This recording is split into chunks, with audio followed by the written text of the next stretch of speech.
Assalamualaikum warahmatullahi wabarakatuh.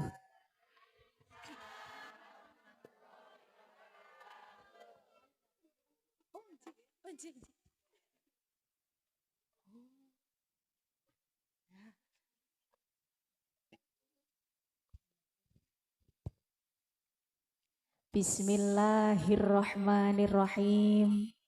Alhamdulillah.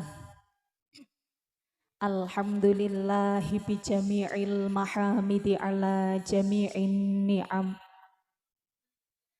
Wassalatu wassalamu ala khairi khalqihi Muhammadinil mab'uthi illa khairil umam wa ala alihi wa sahbihi mafatihil hikam wa masabihidzulam amma ba'd. Sagunging para sesepuh dalah kasepuhan ingkang saestu tansah dahat kinabekten, ingkang tansah kawula ajeng-ajeng, kawula antu-antu barokah doa saha ilmu-ilmunipun. Sedaya para bapak kiai, para ibu nyai ingkang tansah kamulyaaken Allah Subhanahu wa taala, ingkang tansah kita sedaya dereki, kita sedaya mulyaaken beliau Al-Mukarram Bapak Haji Asnawi selaku Bapak Kepala Desa Banyuwangi dalah sedaya jajaran perangkat desa, sedaya pejabat pemerintah, tokoh masyarakat ingkang tansah kamulyaaken Allah Subhanahu wa taala. Ugi ingkang tansah kita sedaya mulyaaken, kita sedaya dereki Bapak Ketua Suriah Ranting Banyuwangi, beliau Al-Mukarram Bapak Kiai Haji Nur Ahsan ingkang tansah kita dereki, kita mulyaaken. Ugi menika dumateng Ketua Tanfidiyah Ranting Banyuwangi Al-Mukarram Bapak Supriyanto ingkang tansah kita dereki ugi dalah sedaya para bapak kiai suriatan watan fidiyatan ingkang tansah kamulyaaken Allah Subhanahu wa taala. Nun sewu saderengipun ugi ingkang tansah kita mulyaaken, kita sedaya dereki beliau Al-Mukarram Romo Kiai Haji Mudakir, Al-Mukarram Romo Kiai Haji Isa ingkang tansah kita sedaya mulyaaken, kita sedaya dereki dalah kagem sedaya para bapak kiai, bapak haji, ibu nyai, ibu hajah ingkang tansah kamulyaaken Allah Subhanahu wa taala. Terkhusus Al-Mukarramah beliau Ibu Nyai Hajah Faizah Aliul Munif ingkang tansah kita sedaya antu-antu barokah doa saha ilmu-ilmunipun. Ugi ingkang tansah kita dereki beliau Al-Mukarramah Ibu Nyai Anifah Muqaddas ingkang tansah kita dereki, kita sedaya antu-antu barokah doa saha ilmu-ilmunipun. Beliau selaku Ibu Pembina Fatayat PAC Bandungan. Ugi ingkang tansah kita sedaya mulyaaken, kita sedaya dereki beliau Al-Mukarramah Ibu Nyai Mudiyah Mudakir Muhtasor ingkang tansah kawula mulyaaken. Ugi beliau Al-Mukarramah Ibu Nyai Zuliatin Nisfil Laili ingkang kita dereki ugi kita sedaya mulyaaken. Ingkang tansah kita sedaya dereki beliau Al-Mukarramah Ibu Nyai Durratul Lami selaku Ketua Fatayat PAC Bandungan ingkang tansah kamulyaaken Allah Subhanahu wa taala. Ugi senior kula menika Bulik Nyai Santi ingkang tansah kita sedaya mulyaaken ugi senior ingkang luar biasa beliau Al-Mukarramah Ning Nyai Sofwil Widat ingkang tansah kawula mulyaaken, kawula dereki. Ugi kagem menika nggih matur sembah nuwun, masyaallah. Niki saking grogine kula di antara sedaya para ibu nyai ngantos dipun napa aturi niki mimik ngantos seleno niki nggih Mbah nggih. Masyaallah estu niki grogi sanget niki Mbah. Matur sembah nuwun Ibu. Saestu menika ingkang tansah kamulyaaken Allah beliau Al Mukarramah Ibu Latifah selaku Ketua Muslimat Ranting Banyuwangi ugi kagem Ketua Ansor beliau Al Mukarram Bapak Abdul Malik ugi kagem Ibu Ketua Fatayat Ranting Banyuwangi Al Mukarramah Ibu Eniatul Inayah sedaya ingkang tansah kamulyaaken Allah Subhanahu wa ta'ala mboten kasupen ugi dumateng sedaya jajaran kepengurusan Fatayat Muslimat PAC Bandungan ingkang nyuwun agunging pangapunten dereng waget kawula sebataken asma karim setunggal dalah setunggalipun sedaya ingkang tansah kamulyaaken Allah Subhanahu wa ta'ala. Mboten kasupen ugi dumateng sedaya ibu-ibu muslimat, ibu-ibu fatayat PAC Bandungan ingkang rawuh wonten mriki ugi mbok menawi ingkang sakmenika dereng rawuh ingkang saestu kawula mulyakaken kawula takzimi ugi kagem sedaya ibu-ibu hadroh ingkang saking Banyuwangi mawon nggih ingkang saking Banyuwangi ingkang sanget luar biasa sanget istimewa nggih Mbah nggih istimewa napa istimewa niki Bu oh sampun istri sedaya oh dereng oh nggih tasih wonten ingkang tasih nganu nggih mangke single nggih somo kali ingkang matur berartos. Nah, ring mriki ingkang istimewa dan istimewa saestu sedaya ingkang luar biasa ugi mboten kasupen dumateng sedaya banom-banom NU, Bapak Banser, Ibu Garfa sedaya ingkang kita mulyakaken. Mboten kasupen dumateng Bapak Sound System matur suwun sampun membuat suwantening kula cetar membahana nggih Mbah nggih sedaya sama midhanget mugi-mugi Pak Sound System kados biasa kita dongaaken tambah laris Allahumma amin. Niki sound systeme saking pundi Pak? Oh saking Jogja mawon, jujuk saja. Walah nggih, alhamdulillah. Mboten kasupen ugi dumateng bapak-bapak sound system malih ya Allah. Kemutane kok sound system mawon.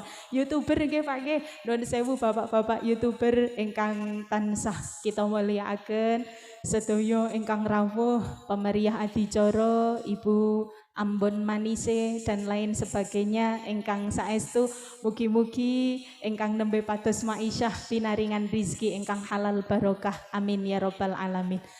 Para rawuh ingkang kawula mulyakaken saderengipun monggo sareng-sareng kita ngunjukaken raos syukur wonten ngayunan dalem Allah Subhanahu wa taala ingkang pundi Gusti Allah sampun maringi kathah sanget kanikmatan karohmatan dumateng kita panjenengan sedaya sehingga wonten saah menika kiambek waget makempal manunggal kanthi boten manggihi alangan setunggal punapa. Pramila monggo raos kesyukuran sareng-sareng kita ikraraken kanthi waosan tahmid. Alhamdulillahirabbil alamin. Allahumma sholli ala sayyidina Muhammad. Sholawat ma'asalam mugi katur dumateng panutan kita sedaya pemimpin umat, pemegang kunci syafaat tenggene dinten kiamat nggih menika Kanjeng Nabi Muhammad sallallahu alaihi wasallam. Ingkang kita sedaya antu-antu syafaatipun wiwit saking donya dumugi sak mangke wonten ing alam kelanggengan. Amin ya robbal alamin.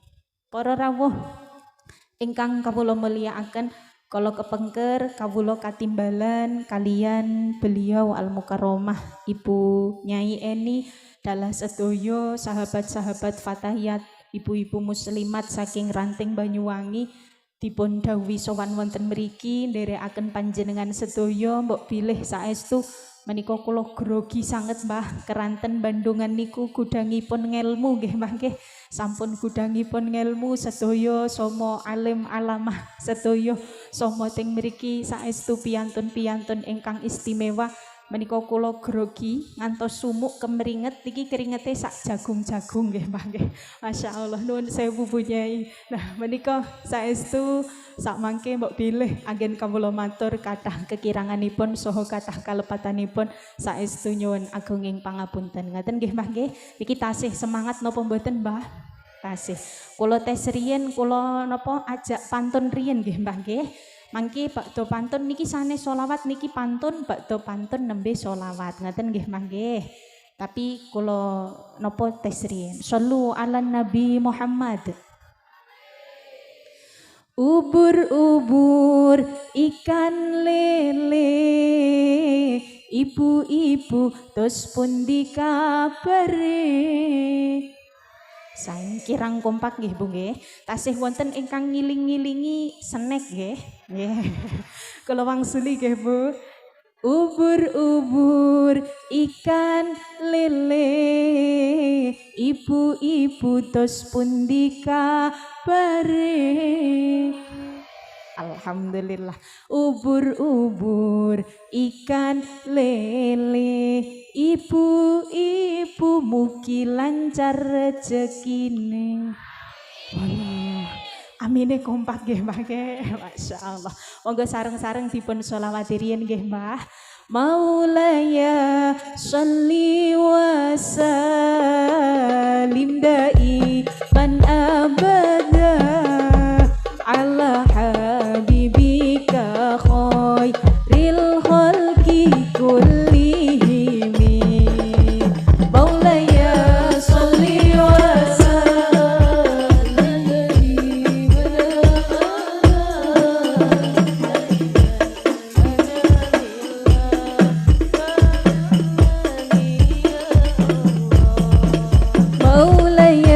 salli wa sallim daiman abada ala habibika khairil khalqi kullihim. Maulaya salli wa sallim daiman abada ala habibika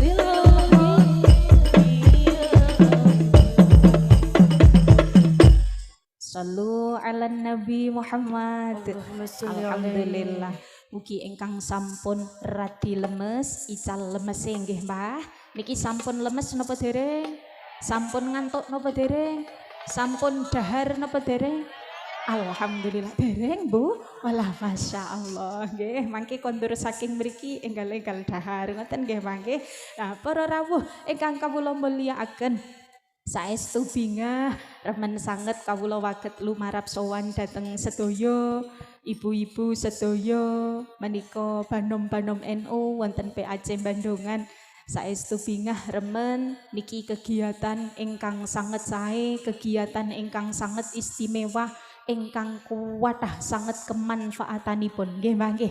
Kathah manfaate kathah sanget insyaallah barokah Allahumma amin. Salah satu kemanfaatan saking kula lan panjenengan sami nindai pengaosan, nindai selapanan muslimat, selapanan fatayat niki nopo sing sakjatose biasane nek yah menten niki teng dalem resani sinetron wonten enten ingkang biasane yah menten niki teng dalem scroll TikTok enten piyantune nggih rawuh sebelah pundi.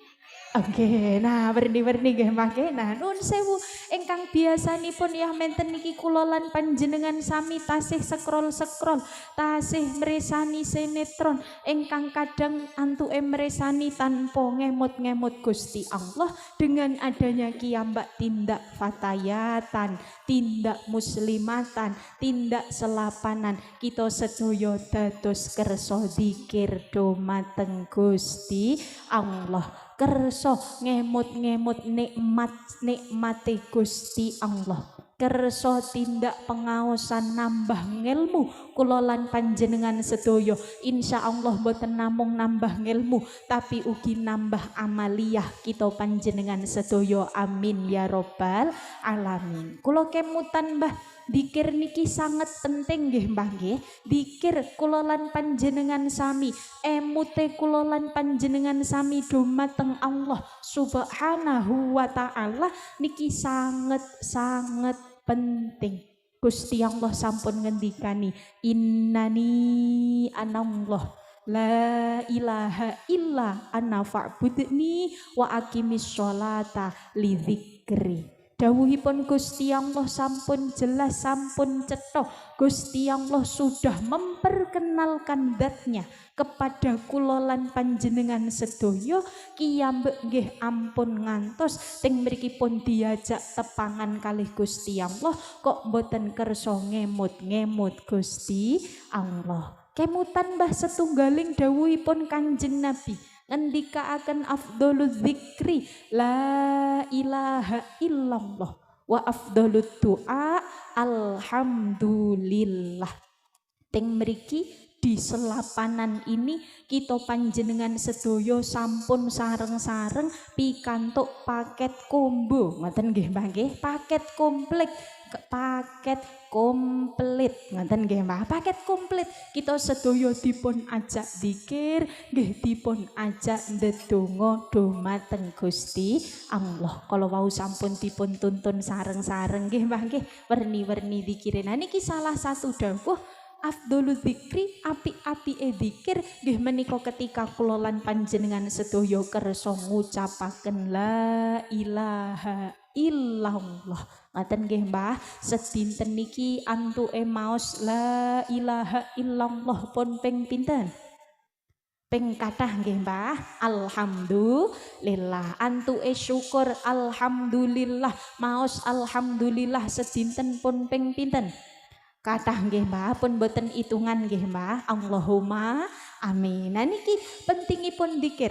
Setunggaling dawuh malih ngendikaaken Mbah kullu syai'in siqalun wa siqalul qalbi dzikrullah. Sedaya perkawis niki mesti wonten alat pembersihnya. Kita sedaya badhe nyuci ageman niki wonten merek daya So Clean, leres napa mboten Mbah? Nah, nyumanggaaken panjenengan ingkang pundi ngersakake bersih kene ngagem So Clean nggih waget, ngagem daya nggih waget, ngagem rinso nggih waget. Sedaya perkawis niku wonten pembersihnya. Kita sedaya badhe nyampari latar, nuwun sewu nggih Mbah nggih. Latar niki kiambek nek badhe nyaponi, badhe ngresiki mawi samparan utawi mawi sapu, leres. Nah, kedah ngagem ikra ugi nggih Mbah nggih, sapu kalih ikra. Kita sedaya badhe ngepel masjid, kedah ngagem alat pel. Ugi wonten malih super pele. Niki termasuk sikolun pembersih. Lajeng napa? Wasikolul qalbi dzikrullah. Pembersihnya hati ingkang waget ngresiki manah kula lan panjenengan sami niki adalah zikir dhumateng Gusti Allah. Insyaallah Mbah, nek kita sedaya teng manahe dipun kebai Gusti Allah, dipun kebai ngemut-ngemut Gusti Allah, manahe dados bersih. Allahumma amin. Manah kotor, manah gerah niki sangat luar biasa nyumpegine. Leres napa leres Mbah? Leres. Ingkang ngayem-ngayem manah kita panjenengan sedaya, penggalih kita panjenengan sedaya niki mboten sanes kejawi ngemut-ngemut Gusti Allah. Nek kemutan utang raose susah nggih Mbah nggih. Kula asring matur niki ngemutaken nek kemutan utang raose susah. Babakan duniawi napa kemawon niki ndamel susahe manah kula lan panjenengan sedaya. Nek le menggalih kenemenen, leres nggih Mbah. Menggalih arta kenemenen nggih. Halo Mbah, bingah napa susah? Nek pas artone sekedhik. Susah nggih Mbah. Nah niki perkawis donya niki ndamel manah kula lan panjenengan sedaya kirang sekeca, ndamel manah kula lan panjenengan sedaya dados menggalih ingkang werni-werni, ngraosaken kemrungsung. Tapi insyaallah menawi zikrullah, kersa zikir dhumateng Gusti Allah niki ndadosaken manah kita ayem, ndadosaken manah kula lan panjenengan sedaya bersih saking segala penyakit ati. Allahumma amin. Pun ngantuk napa dereng? Dereng. Nah niki kula maturi pindah nggih Mbah. Lajeng napa penyakit manah niku werni-werni. Penyakit ati niku sangat kathah. Salah satunya adalah hasud utawi iri dengki meri srei enten Mbah ingkang kadang kados mekaten enten piyantune nggih rawuh jilbabe napa Mbah cemeng Masya Allah mboten nggih mangke sing mriki nuwun sewu para rawuh ingkang kawula mulyakaken kadang kita sedaya niki hasud dateng sedaya kenikmatane piyantun sanes wonten tiyang sanes nembe mawon teng mriki ngedakaken kulkas enggal ndelalah musim benter napa asrep Mbah nggih asrep-asrep benter nggih Mbah nggih. Nah niki kadang enten tanggine ngedakaken kulkas enggal kita sedaya ngraosaken iri, meri, dengki, srei. Naudzubillahi min dzalik. Kadang kita sedaya mresani wonten tanggine sampun mencapai cita-citanya kiambek tasih dereng, tasih wonten ngandhap kita sedaya teras iri, kita sedaya teras meri. Niki adalah setunggaling penyakit manah padahal Mbah hasud niki waget ndadosaken kesaenan kula lan panjenengan sami gugur di hadapan Allah Subhanahu wa taala. Nauzubillahi min dzalik. Mugi-mugi kiyambak dikiyataken nggih Mbah nggih. Mugi-mugi mboten dados piyantun ingkang teng mriki remen mresani piyantun susah, susah mresani piyantun remen. Enten Mbah ingkang modele ngonten? Kadah, Masya Allah. Tapi Bandungan boten nggih mangke. Insya Allah teng bumine Gusti Allah ingkang sanes Bandungan. Nah niki kadang wonten golongan piyantun-piyantun sing remen sanget nek ningali tanggine susah. Tapi susah sangat nek ningali tanggine remen. Insya Allah mugi-mugi kita sedaya dikiyataken dipun jagi kalian Gusti Allah sehingga dados piyantun ingkang waget nderek remen kalih sedaya kenikmatane tiyang sanes. Allahumma amin. Niki kula terasaken hasud niki waget memakan utawi membakar sedaya kesaenan kula lan panjenengan sami, melebur kesaenan kula lan panjenengan sami. Kama kados dipun ngendikaaken teng mriki kados nek kok api utawi geni niki mbakar setunggaling kajeng ingkang kering. Kajeng kering kajeng garing niki nek dibakar ngagem api langsung kobong nggih Mbah nggih. Benten kalian kajeng ingkang tasih teles utawi basah. Semanten ugi kesaenan kula lan panjenengan sedaya nek kok teng mriki sampun ngibadah werni-werni, sampun kagungan ngamal werni-werni, delalah kok manai kagungan sifat hasud, maka kesaenane bakal dilebur kalih Gusti Allah.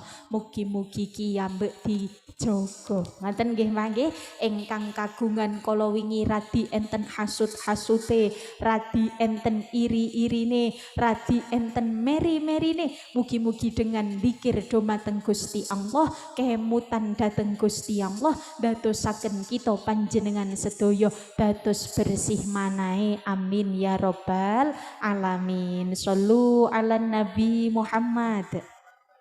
Kekasih kita Nabi Muhammad. Sareng-sareng ngendika Nabi Muhammad. Ngeten nggih Bu nggih? Dereng ngantuk nggih Bu nggih? Alhamdulillah. Kekasih kita Nabi Muhammad, dambaan kita Nabi Muhammad, tauladan kita Nabi Muhammad, idola kita Nabi Muhammad. Ya Rasulullah salamun alaihi ya Rafi' asyani wa daraji atfatayaji rotal alami ya uhailal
ala Nabi Muhammad. Allahumma sholli alaihi. Alhamdulillah. Dereng ngantuk? Dereng. Lanjut nggih Bu nggih. Ing mriki selingan alhamdulillah nembe sareng-sareng muji dumateng Kanjeng Nabi. Mugi-mugi kita sedaya tambah mahabbahe dhateng Nabiullah Muhammad sallallahu alaihi wasallam. Amin ya rabbal alamin. Para rawuh ingkang kawula mulyakaken, narasaken penyakit manah nggih Mbah nggih. Niki monggo sareng-sareng mugi-mugi kita sedaya dados sing kala wingi manahe radi grenjel-grenjel, manahe kadang sulit menerima nasihat wonten napa mboten Mbah? Kadang nek diparingi pangendikan niki mboten nampa tapi malah muring-muring. Enten? Piyantune nggih rawuh malih. Masya Allah komplit nggih Mbah. Nah, niki kadang kula lan panjenengan sedaya ketika diparingi pangendikan, diaturi pangendikan, diaturi teng mriki nasihat werni-werni, kadang boten kok nampi malah mesegul. Keranten nopo mbok menawi manahe kita sedaya niki kirang bersih, malah kadang wonten nek kok piyantun sing angel menerima nasihat niki sampun dipun wastani manahe pejah. Naudzubillahi min dzalik. Pramila adanya selapanan ngenten niki ndandosi manah kita sedaya, nyirami manah kita sedaya supados mboten pejah. Ngoten nggih Mbah nggih. Ibarate taneman nek mboten disirami kanthi toya utawi air dangu-dangu layu. Semanten ugi manahe kita sedaya menawi mboten disiram ngagem ilmu, mboten disiram ngagem zikir dumateng Gusti Allah, dherekaken sedaya ibu nyai ingkang napa wonten dhateng Bandungan niki saestu ndadosaken manah kita sedaya ndak boten kopen nek boten derek. Ngaten nggih Mbah nggih. Kathah sanget wonten Bandungan kita sedaya, monggo selapanan wonten mriku, selapanan wonten mriku dipun dereki. Insyaallah manahe gesang Allahumma amin. Niki kembali ke penyakit manah nggih Mbah. Setunggal napa wau Mbah? Halo. Nggih. Nggih enten sing sampun supe. Nuwun sewu Mbah panjenengan menawi ngiris ngono napa nika kobis, bakdone ngiris wortel, diparingi tepung, disukani air, digoreng dados napa? Masya Allah, nek niku kemutan nggih Mbah nggih. Pun mboten napa-napa. Nah niki pentingnya selapanan nggih Mbah. Kadang kita sedaya bakdo dipun ngendikanipun supe wonten malih. Nah niki pentingnya selapanan kita sedaya dipun emotaken ben selapan. Kita sedaya dipun ajak setiap selapan sing kala wingi sampun supe kalih napa ingkang sampun dipun ngendikaaken Bu Nyai menika dados kemutan malih. Ngoten nggih Mbah nggih.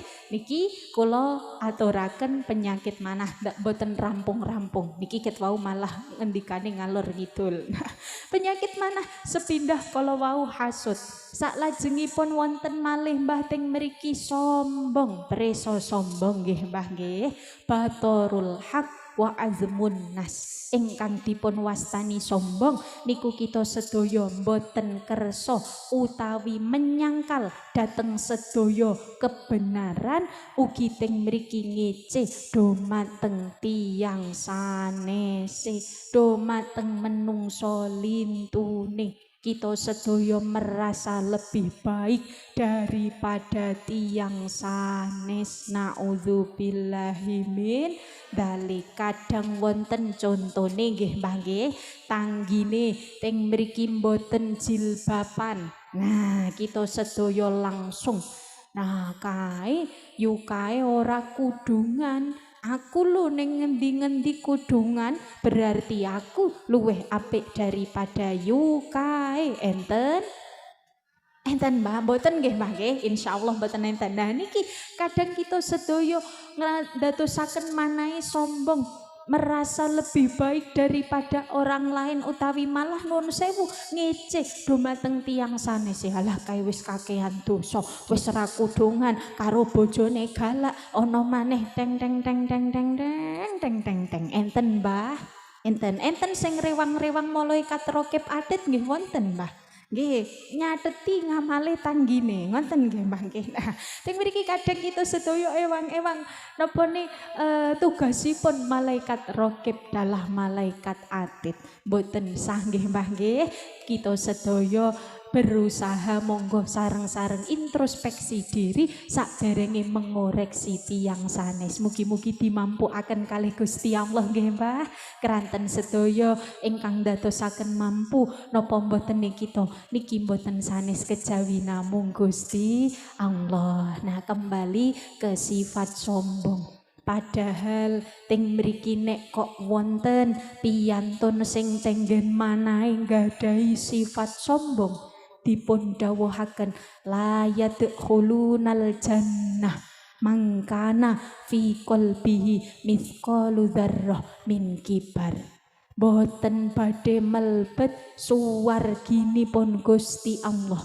Mangkana fi qalbihi, sinten mawon piyantun ingkang tenggen manahe, tenggen atine niki nggadahi sifat sombong. Meskipun namung sekedhik sauprit, ngoten nggih Mbah nggih, nek basa Kaliangkri teng Bandungan nggih wonten sauprit nggih Mbah. Nah, meskipun namung sauprit kok nggadahi sifat sombong niki ewet melebet suwarginipun Gusti Allah. Kiyambek kepengin swarga sedaya nggih Mbah nggih. Mugi-mugi kita sedaya dipun hindarkan direksa saking sifat sombong. Amin ya robbal alamin. Nah niki para rawuh ingkang kawula mulyakaken, kenang napa kita sedaya niki kok mboten dipun parengaken gadahi sifat sombong. Merasa kiyambek piyantun sing paling sae, napa malih nuwun sewu ngantos ngenyek tanggi tepalihe, ngenyek sederek-sedereke. Keranten nasib kula lan panjenengan sedaya teng ngajeng niki kiyambek boten mangertos. Leres nggih Mbah nggih, sing sak menika ketingale sukses, ketingale sugih, ketingale pangkate sampun inggil, bisa jadi 5 hari ke depan kalih Gusti Allah dipun idaaken derajate. Wonten ingkang sing sak menika ketingale piyantun asor di hadapan manusia, tapi sedinten malih, setahun malih dipun inggahaken derajate langsung kalih Gusti Allah nggih wonten. Pramila tidak ada alasan kita panjenengan sedaya nggadahi sifat sombong. Napa malih nek kok ting mriki pas kiyambek sombong dipun pendet nyawane kalih Gusti Allah. Ngeri nggih Mbah, ngeri. Mugi-mugi kita sedaya dipun reksa. Keranten napa ugi alasane kula lan panjenengan sedaya ampun ngantos nggadahi sifat sombong sepindah nasib kita ke depan tidak pernah tahu, tidak akan tahu napa nasibe kita sedaya. Ugi teng mriki kita sedaya gesang teng alam donya niki namung sementara. Idza jaa ajaluhum la yastakhiruna sa'atan wa la yastaqdimun. Ketika Gusti Allah sampun ngersakaken teng mriki sampun dumugekaken titi wancine kula lan panjenengan sami la yastakhiruna sa'atan wa la yastaqdimun. Kiyambek boten waget nyang-nyangan kalih Gusti Allah. Nek pun wancine tanggal menika, dinten menika, wayah menika, maka kiyambek tidak bisa mengenyang. Preso mengenyang nggih Mbah nggih. Boten kados kiyambek pasti ndak peken. Nun sewu teng mriki kiyambek nek tindak peken kadang wonten Mbah kopi sing asline sekilone 12.000 dados 2.000 leres. Sing ahli nyang-nyangan ibu-ibu napa bapak-bapak? Ibu-ibu wonten nggih Bu nggih.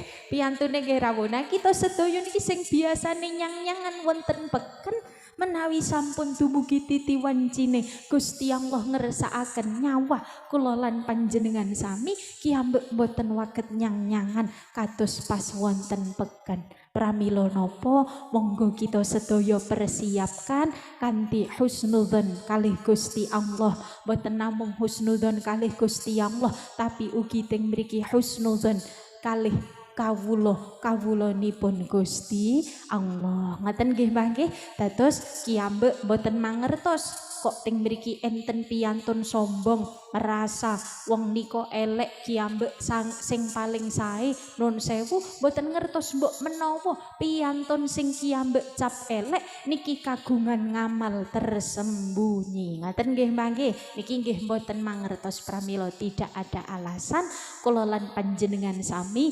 gadai sifat sombong. Shallu ala Nabi Muhammad. Tutu ayune, tutu baguse,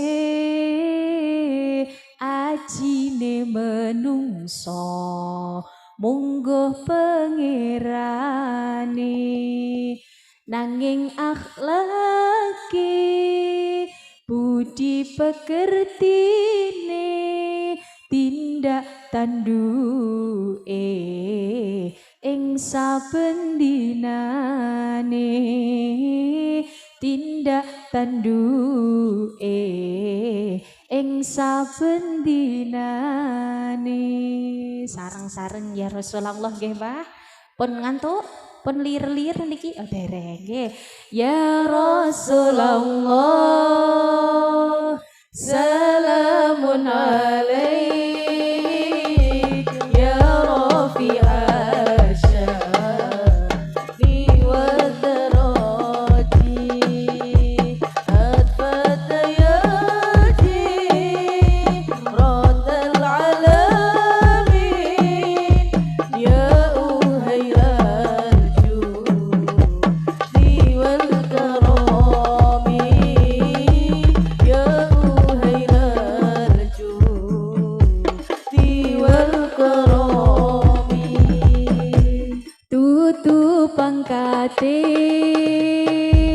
tutu sukiye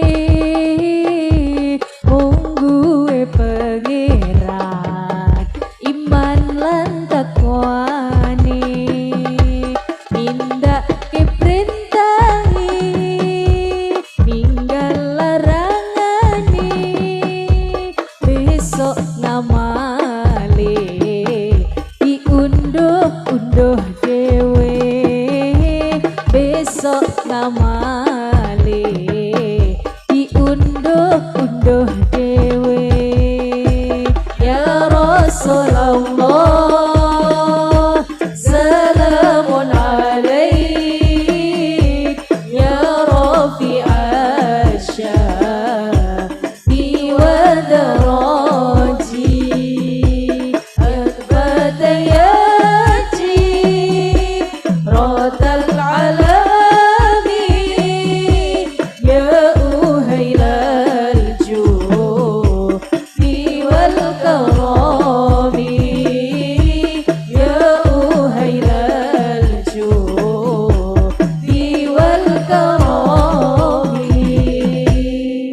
Sallu ala Nabi Muhammad. Alhamdulillah para rawuh ingkang kawula mulyakaken narasaken matur tenggen mriki penyakit manah sepindah wonten hasud saklajengipun wonten sombong wonten malih ujub nggih Pak nggih. Ujub niki dos pundi merasa bangga dengan dirinya sendiri sehingga teng mriki sak mangkih merendahkan orang lain. Menawi syukur kalih ujub niki benten nggih Mbah nggih. Nek mensyukuri alhamdulillah Gusti Allah sampun maringi soco kalih ingkang sehat kagem tindak ngaos niki asmane syukur. Tapi nek ujub bangga kalih awake kiyambak ngantos teng mriki ngraosaken tiyang lintune awon kita sedaya sing paling sae niku ingkang dipun wastani ujub. Ngoten nggih Pak nggih. Insyaallah menawi kula lan panjenengan sami napa malih sederek wonten Bandungan niki kula yakin sedaya kagungan sifat syukur dumateng Gusti Allah. Allahumma amin. Enten Mbah ingkang teka-teka teng mriki angen-angen menggalih alhamdulillah diparingi irung bolongane kalih madhep mandhap pun nate Mbah. Sampun menawi madhep nginggil nek pas jawah dos pundi Mbah? Nah, nggih nganu nggih mangke kejawahan nggih Mbah. Nah niki monggo kita sedaya sareng-sareng napa nggih Mbah mengalihkan isu utawi mengalihkan sifat-sifat awan tenggene manah kula lan panjenengan sedaya dengan cara sepindah dzikir dumateng Gusti Allah. Ngadah-ngadahaken dzikir keranten wau dipun dawuhaken sedaya perkawis wonten pembersih wasiqalul qalbi dzikrullah. Pembersih manah kula lan panjenengan sedaya mixelar water nek cara make up nggih mangke. Nah niki pembersih manah kula lan panjenengan sami dengan cara ngadah-ngadahaken emot, ngadah-ngadahaken dzikir dumateng Gusti Allah. Monggo sareng-sareng dzikir niku werni-werni nggih Mbah. Ingkang remene sholawat nggih sholawatan, ingkang remene maos kalimat hauqalah nggih maos kalimat hauqalah la haula wala quwwata illa billahil aliyil azim. Niki khasiatipun kathah ugi mujarab nggih Mbah. Panjenengan sampun nate midanget criyose sahabat Auf bin Malik sampun nate Mbah? Dereng. Preso sahabat Auf bin Malik nggih Mbah nggih? Preso napa dereng? Dereng. Nggih menawi kalian happy asmara preso Mbah? Preso Masya Allah tepang desti nggih Mbah nggih. Lah niki setunggaling sahabat Mbah nate matur dumateng Kanjeng Nabi ketika nggadahi keruwetan gesang. Kiambek kagungan keruwetan mboten Mbah. Masya Allah. Nah niki kadose pun dikode enggal mantuk ngoten nggih Mbah nggih. Pun bosen kali kula Mbah. Dereng walah nggih kinten-kinten badhe cekap pukul pinten Mbah? Kalih saestu teng mriki dugi tabuh kalih nggih Mbah nggih. Kados biasa kula tak mantuk riyen ngoten nggih Mbah. Iki pun dikode kalian ibu-ibu hadroh kadosipun dong ngoten enggal ngoten. Niki para rawuh ingkang kawula mulyakaken. Nerasaken matur kula criyosaken setunggaling sahabat niki matur dumateng Kanjeng Nabi ketika nggadahi keruwetan gesang werni-werni delalah kagungan usaha kok usahane niki pas dicoba kalih Gusti Allah mboten patos lancar. Enten napa mboten nate ngalami nggih Mbah nggih? Nate ngalami kadang kita sedaya ngraosaken perkawis donyane kok radi teng mriki kirang lancar. Mboten namung niku delalah garwane sahabat niki pas gerah Mbah, garwane gerah. Kita sedaya nek kok garwane gerah susah napa malah senyum. Susah nggih Mbah nggih, senajan nek pas napa niki dangane dipun dokani wonten Mbah. Wonten ingkang duka-duka kalih garwa nggih wonten. Oh kathah. Nah, teng mriki para rawuh ingkang kawula mulyakaken garwane gerah delalah niku pas maose perang niki dipun riwayataken putrane sahabat niki didadosaken tawanan perang. Nek cara saknikine keculik ngoten nggih Mbah nggih. Nah, keculik niki sahabat Auf raosipun banget, raosipun boten kanten-kantenan akhire matur dumateng Kanjeng Nabi. Matur sowan dateng Kanjeng Nabi. Ya Rasulullah, ya Habibullah, ya Rasulullah, ya Habibullah, Muhammad ibni Abdillah, Muhammad ibni Abdillah, Muhammad ibni Abdillah, Muhammad ibni Abdillah, ya Rasulullah. Nggih punyai nderekaken nggih matur sembah nuwun punyai. Nggih kalih kondure punyai kita sedaya sareng-sareng ya Rasulullah nggih nggih monggo. Ya Rasulullah, ya Habibullah, ya Rasulullah, ya Habibullah, Muhammad ibni Abdillah, Muhammad ibni Abdillah, Muhammad ibni Abdillah, Muhammad ibni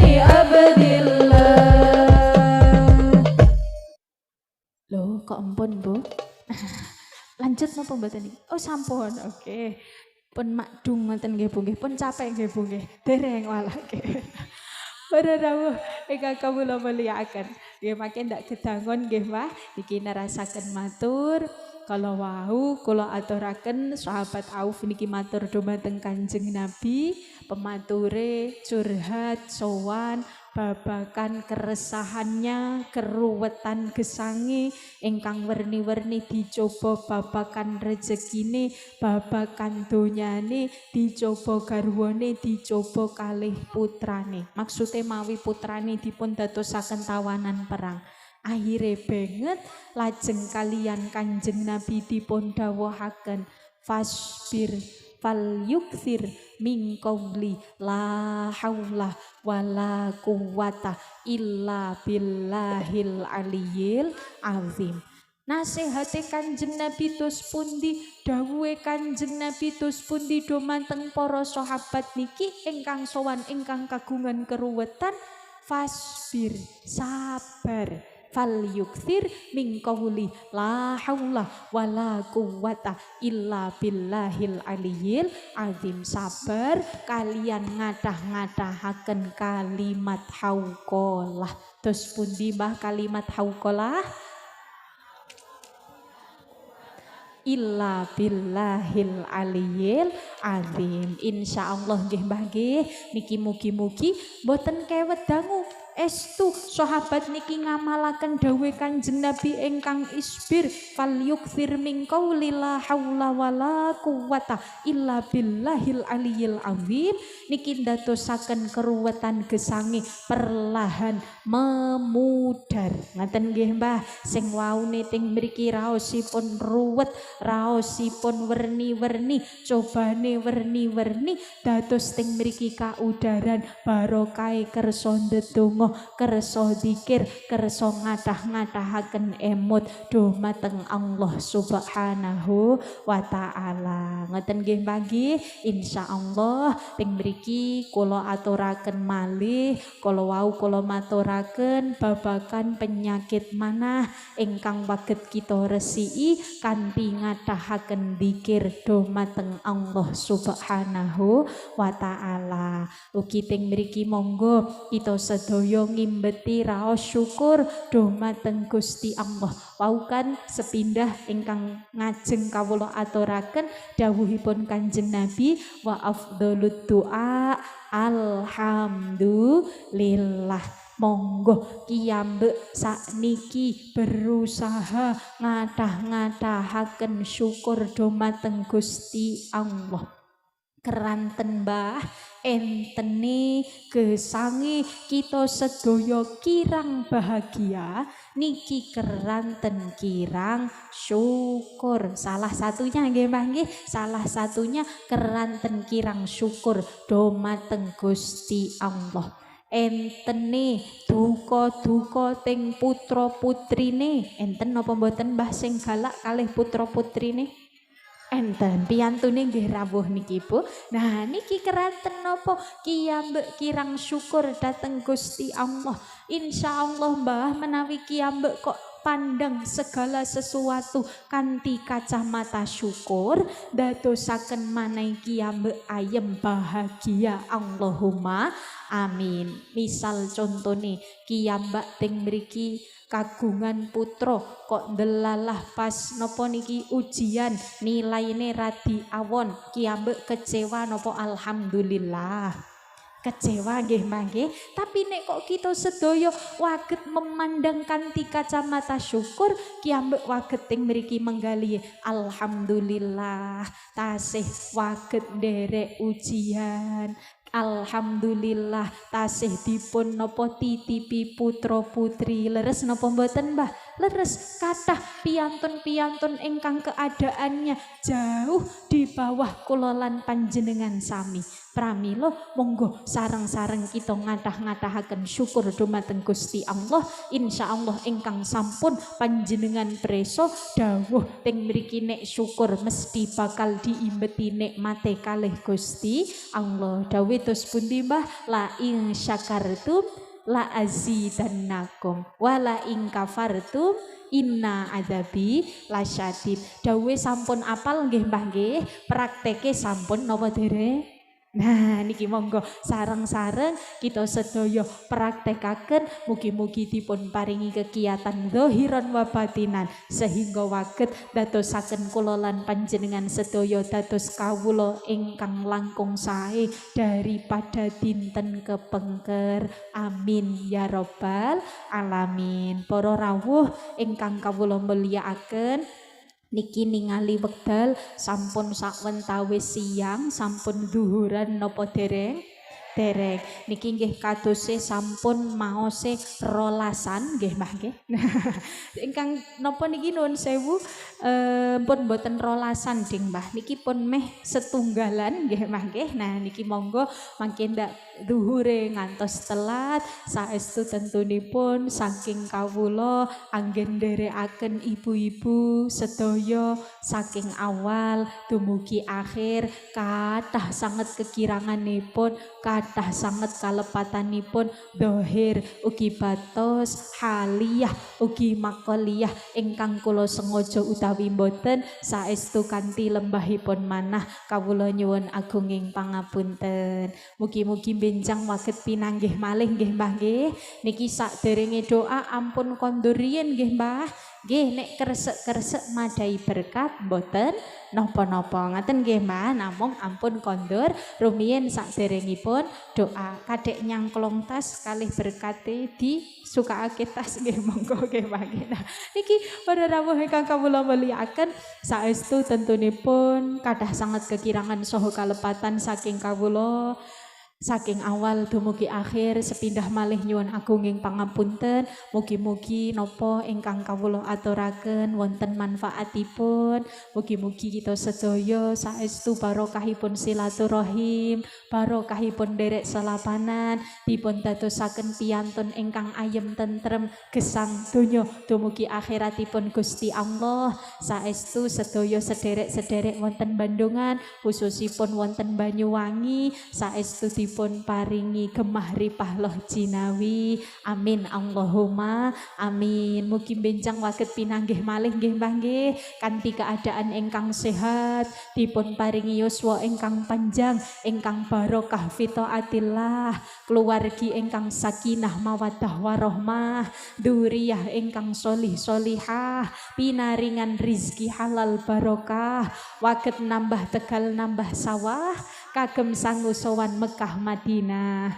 Sak maos-maos dipun kersakaken Gusti Allah, mugi pinaringan derajat husnul khotimah min ahlil jannah. Amin amin ya rabbal alamin. Mekaten ingkang waget kawula aturaken saestu kirang saha langkungipun nyuwun agunging pangapunten, kula cekapaken semanten wal afwu minkum. Tsummassalamu alaikum warahmatullahi wabarakatuh.